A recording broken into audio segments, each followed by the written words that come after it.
اس کے پاس اپنے عقیدے کی سچائی کا ثبوت تھا۔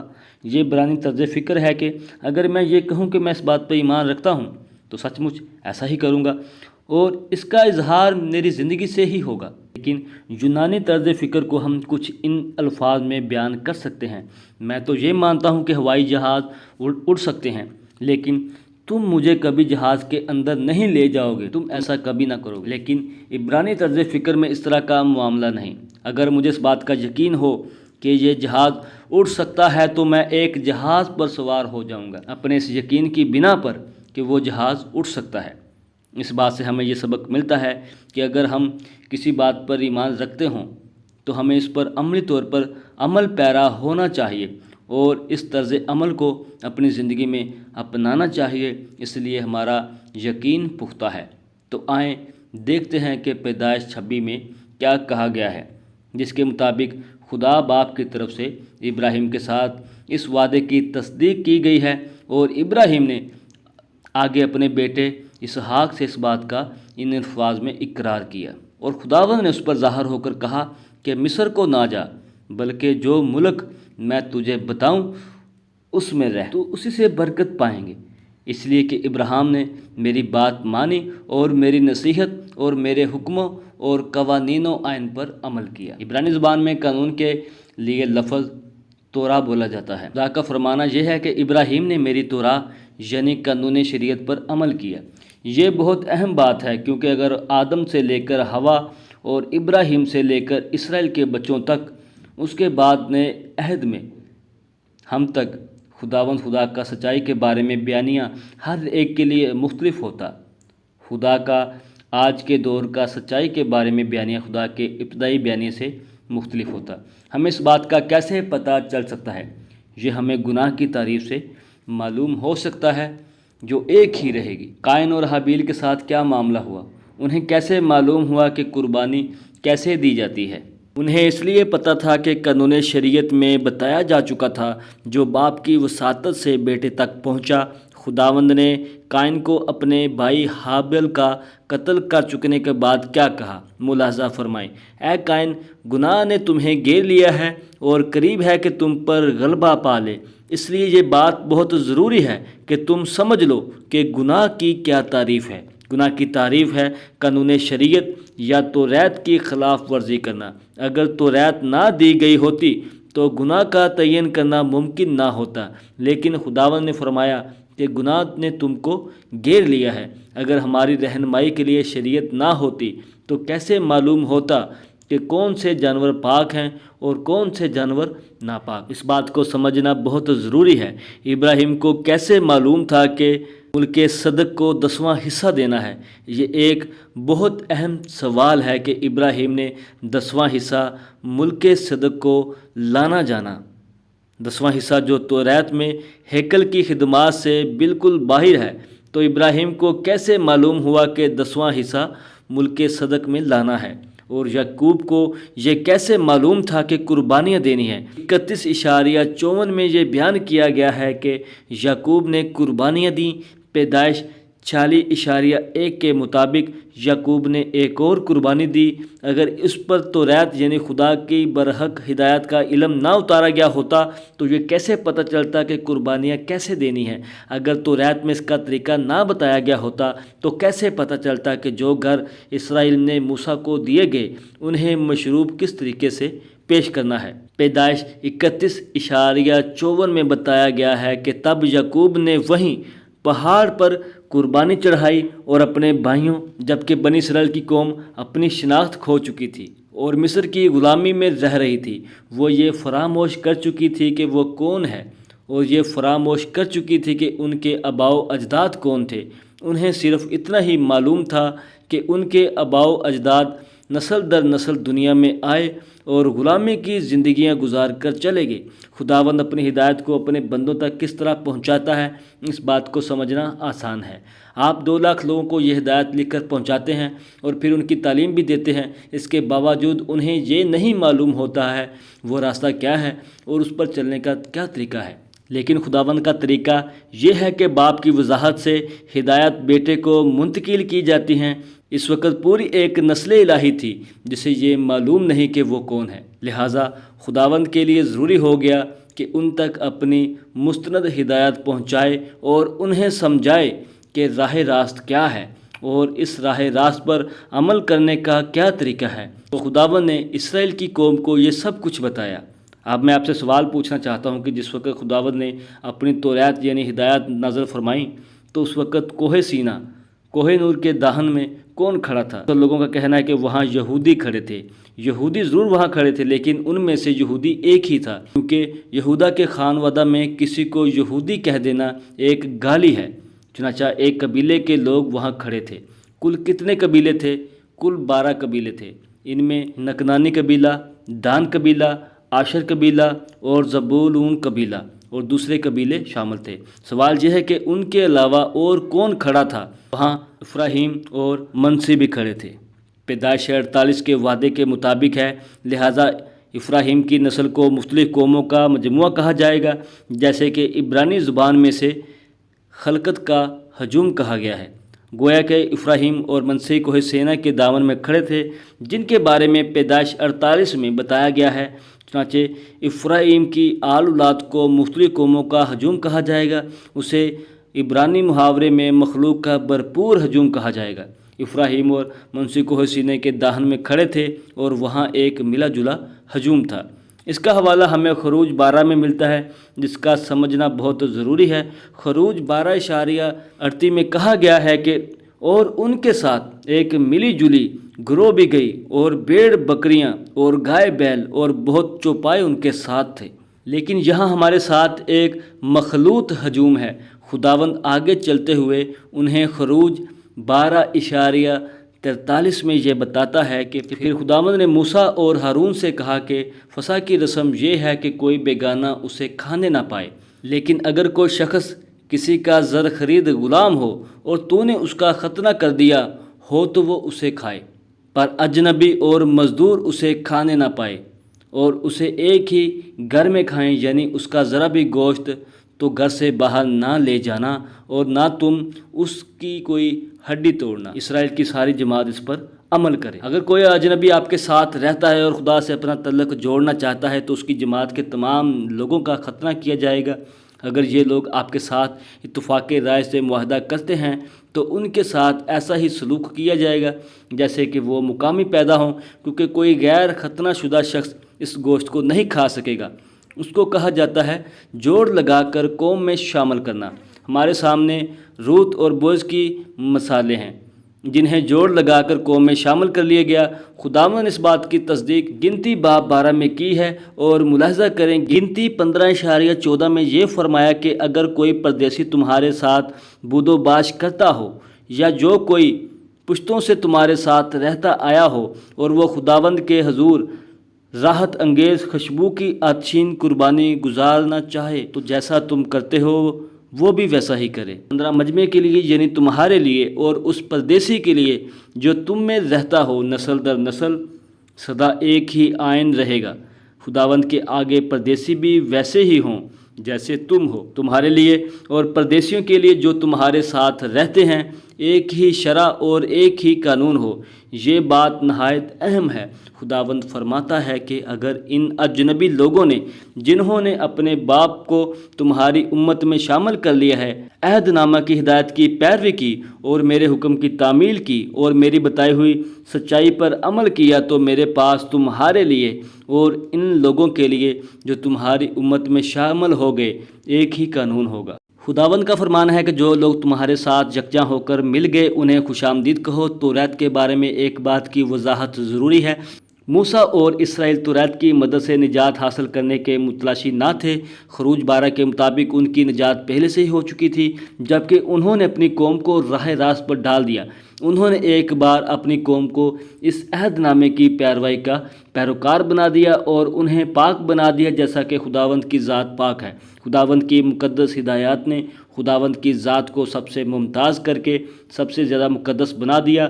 لہٰذا جب ہم اس کی مقدس ہدایت پر عمل کرتے ہیں تو ہماری زندگی تبدیل ہو جاتی ہے اور ہم گناہوں سے دور ہو جاتے ہیں۔ اگر آپ کو اس بات پر یقین نہ آئے تو توریت کی صرف کسی ایک آیت پر عمل کر کے آزما لیں۔ اگر آپ خدا کے ایام سبت کو اس کے بتائے ہوئے طریقے سے گزارنے کی کوشش کریں جس طرح کہ اس نے حکم دیا ہے، تو آپ دیکھیں گے کہ آپ کے ارد گرد کی دنیا سے مختلف نظر آئیں گی۔ حالانکہ آپ کے اہل خاندان اور آپ کے دوست احباب آپ کے مخالف ہو جائیں گے۔ کھانے پینے کی اشیاء میں بھی اس کی ہدایت پر عمل کریں، جیسا کہ اس نے بتایا ہے کہ کیا چیزیں کھانے کے قابل ہیں اور کون سی کھانے کے قابل نہیں ہیں، اور دیکھیں کہ اس میں کیا حکمت ہے۔